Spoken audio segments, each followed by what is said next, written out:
tampaknya ibu dosen nggih. Nggih, mestinya kalau ibu dosen itu banyak menjawab, tidak banyak tanya. Yang banyak tanya tadi sanjange Kiai Bahaudin itu mahasiswa. Mungkin pertanyaan terakhir sebelum nanti kuliah umum ini diakhiri. Assalamualaikum warahmatullahi wabarakatuh. Alhamdulillah enjing menika saged pinanggi kali Gus Baha, matur suwun kesempatan menika. Sebenarnya kalau ada orang yang nggak mau bertanya itu karena nggak mau bertanya itu karena malu, ya karena malu. Tapi saya sebenarnya pertanyaan saya ini remeh, walaupun remeh saya tidak mau dijawab oleh MC Gus, nih langsung dijawab panjenengan mawon.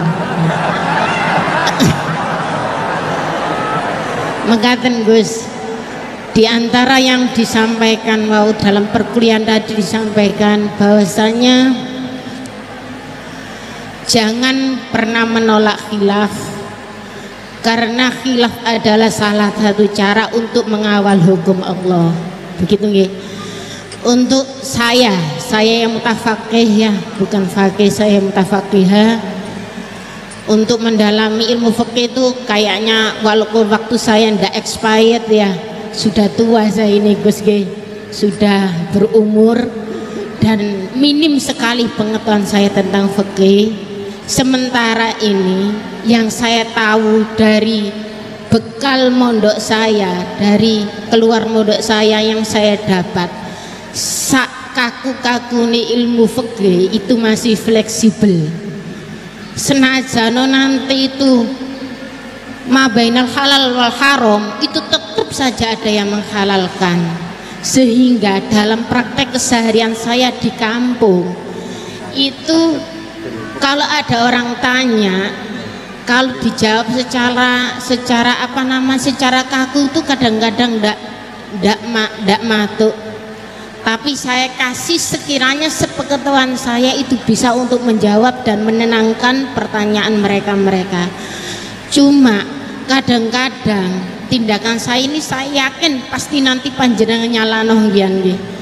Maksudnya begini, minim literatur, minim belajar, sehingga yang saya gandoli untuk menjawab orang bagaimana bu hukumnya ini, bagaimana hukumnya itu, ya sekedar saya jawab boleh saja, boleh.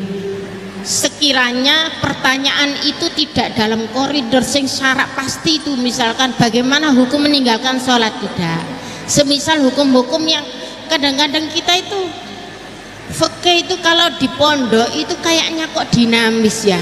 Pertanyaannya guru ke murid bertanya, guru menjawab. Tapi kalau kampung tuh kok ruwet ya Gus ya. Maksudnya kok banyak ya kayak memang logis, tapi kita itu dulu kenapa tidak berpikir logis? Sering kadang-kadang pertanyaan itu remeh. Bagaimana kalau saya tidak bisa sholat? Kalau saya tidak doa kunut, ya ndak apa-apa lah bu. Yang penting sebisanya. Kalau saya ndak bisa apa-apa, akhirnya apakah saya hanya berdoa dengan alif gitu aja, satu huruf itu apa saja? Saya menjawabnya ya sulit Gus. Akhirnya saya jawab boleh daripada gak sholat Gus ngoten. Nah pokoknya kalau kita bicara masalah fikih itu luas, karena fikih itu suatu disiplin ilmu yang sudah melalui proses ijtihad. Kita itu menerimanya secara instan. Di hari ini orang yang mau beristihad silakan beristihad, tapi saya tidak mampu untuk itu Gus. Jadi saya berbahan apa yang saya dapat dari pondok, yang kemudian itu akan mengalami banyak hal yang ruwet. Walaupun kampung saya itu kampung yang primitif, justru orang-orang kampung awam itu pertanyaannya yang sering mengecoh kita. Tapi kalau kita hidup di kampung yang orang-orangnya itu pertanyaannya ibu yang terhormat begitu ya, MC-nya iya, konkretnya ya maaf MC agak itu Gus ya, MC karena saya tidak mau dijawab oleh MC. Bagaimana tindakan saya semacam itu semacam itu, menjawab, sekedar menjawab pertanyaan orang, pertanyaan sekeliling saya yang saya tidak mampu memberi hal-hal yang memberi jawaban yang pasti, padahal itu tidak keluar dari koridor fikih maksud saya ya. Itu contohnya oh ya sudah Gus kafani biqouli astaghfiru katsir. Assalamualaikum warahmatullahi wabarakatuh.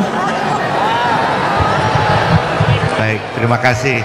Awalnya rasa mahasiswa, di akhir-akhir rasa dosen, jadi malah memberikan kuliah tambahan.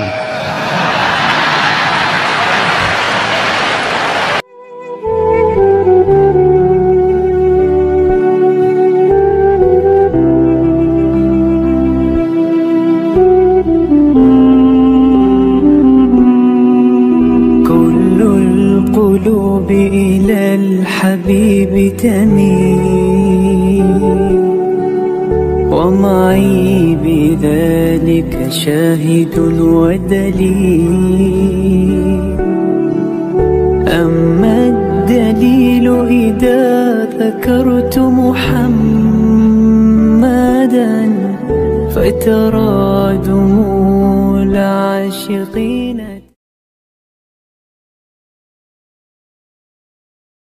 Monggo Yai menawi. Bismillahirrahmanirrahim. Itu udah pertanyaan itu curhat. Ya kalau orang latihan jadi tokoh ya memang bingung-bingung sedikit itu bagus. Ya bagus, gak masalah kan. Sampean bingung terus kelihatan bingung ya bagus, jujur. Ya kalau orang latihan jadi kiai, jadi bunyai ya memang begitu ya. Ya agak-agak bingung sedikit. Kalau sudah mapan kayak saya tidak pernah bingung, santai. Karena tadi sudah yakin semuanya sudah ditulis di Lauh Mahfuz. Yang jelas begini, pertanyaan itu ada dua. Zaman Nabi pun ngendikan ada dua. Ada su'alul mustafhim, orang tanya ingin paham. Ada su'alul muta'annid, tanya ingin mempersulit. Nah biasanya masyarakat juga dua tadi, ada tanya ingin tahu, ada tanya yang muta'annid. Muta'annid itu memojokkan kiai. Ya, saya pikir ini sudah dosen pasti tahu gelagatnya orang ini muta'annid apa mustafhim, memang benar-benar tanya apa mempersulit. Misalnya kita ketemu orang fasik ya ada dua, ada yang lugu apa ada yang enggak. Kalau yang lugu tanya caranya tobat, yang memang ingin tobat. Kalau yang enggak ya memang hanya muta'annid. Sehingga kata masyiatullah itu juga pernah dipakai orang kafir. Wa qala alladziina asyraku law sya'allahu ma asyrakna. Kata orang-orang musyrik, kalau kita digedaki Allah juga tidak melakukan musyrik. Tapi mereka ingin menjebak Nabi bahwa kamu yang kampanye tentang masyiah, berarti kita musyrik pun karena masyiah. Orang kampung juga gitu. Saya masih ingat guru saya Kiai Haji Maimun Zubair pernah ditanya tentang orang haid yang karena free sex, karena seks bebas, bukan karena ketularan atau karena orang lain, memang dia sendiri yang nakal. Yang tanya dokter, tentu yang tanya dokter. Dokter itu berambisi menemukan obat haid. Jawabannya Mbah Mun itu unik, padahal beliau itu sangat sayang sama umat. Jawabannya beliau gini, dok, sesuatu yang menjadi hukuman Allah supaya orang mau kembali tobat, ya Allah diberi hak. Intinya kan mesti misalnya ada orang hidupnya boros, kemudian punya utang banyak, dia agak dipercaya masyarakat. Terus kamu ditanya solusinya gimana, ya gak perlu ada solusi. Itu memang hukumannya orang yang salah. Biar roh rasane lahum fid dunya khizyun, ada unsur kehinaan. Ada orang selingkuh dikucilkan masyarakat, terus tanya kamu gimana caranya nggak dikucilkan, ya Allah diberi hak untuk memberi hukuman. Begitu juga penyakit-penyakit yang karena kesalahan manusia, Allah harus kita beri hak untuk memberi apa? Hukuman. Meskipun berkali-kali kita memberi pintu apa? Tobat. Nah, Biasanya juga gitu, orang belajar itu wajib nggak? Kan wajib. Masyarakat tuh nggak mau belajar tentang agama, kemudian karena nggak belajar, setiap ada masalah agama dia tidak bisa, terus galau. Ya Allah beri hak memberi sanksi orang yang nggak mau belajar itu kan membawa kebodohan. Kebodohan itu mesti zulumat, mesti kegelapan menjadi kegal. Jadi misalnya ada mbak-mbak sampai perawan tua agak nikah, atau kangkang sampai jaka tua agak nikah, tanya saya, Gus caranya nikah gimana? Itu keangkuhan kamu, serang ganteng pilih-pilih. Jadi harus gitu jawabnya. Karena memang yang menyebabkan itu adalah keangkuhan. Wis ngerti elek ora Gus, ora anak wong sugih, njuk wong ayu. Lalu gak payu rabi itu karena keangkuhan apa karena apa itu, Pak? Nah itu zaman Nabi sudah gitu ya, ada su'alu mustafimin, ada su'alu muta'anidin. Terus ada beberapa masalah yang sebetulnya itu hukuman Allah. Saya itu merasa kaya, bahkan mungkin kategorinya kaya sekali, bukan karena materi saya banyak, enggak. Saya ini pengagum hadis atau riwayat lah, kalau kamu nggak percaya itu hadis, karena muttorib. Wa'mal li akhiratika ka'annaka tamutu apa? Dan beramallah untuk akhiratmu seakan-akan kamu mati besok.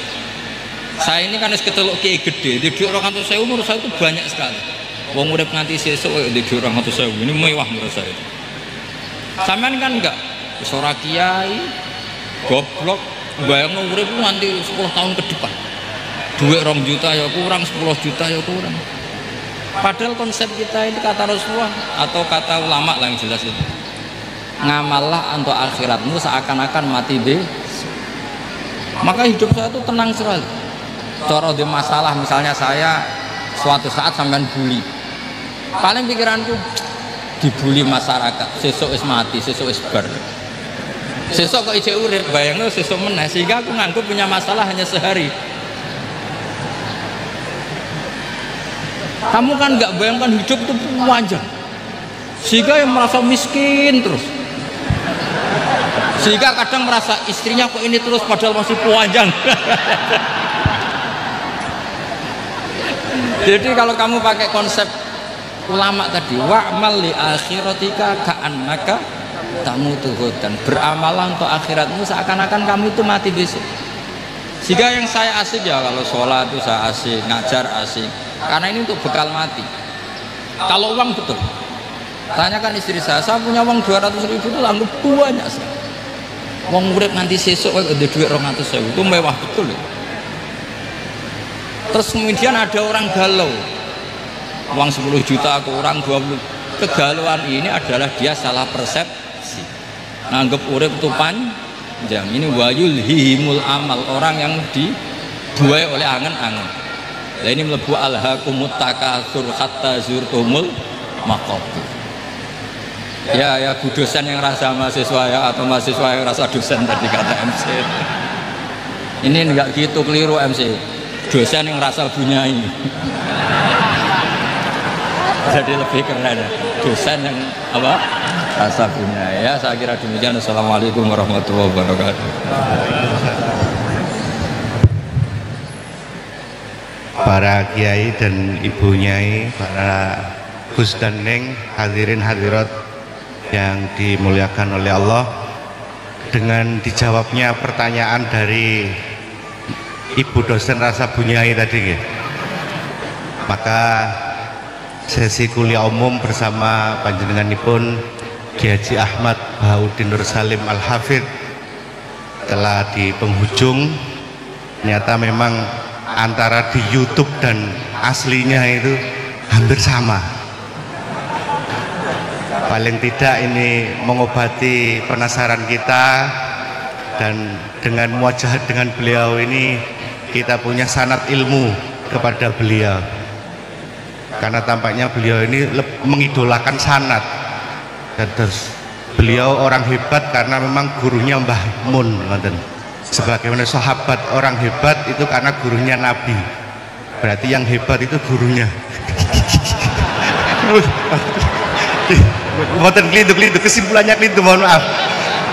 Kiai Bahak nggih hebat, gurunya juga hebat, sebagaimana kita santrinya Kiai Haji Mas Muhin Fakih, romo kiai kita hebat, kita semua juga hebat. Sebelum doa oleh panjenenganipun Kiai Haji Robba Maksum, ini ada cendera mata yang akan disampaikan.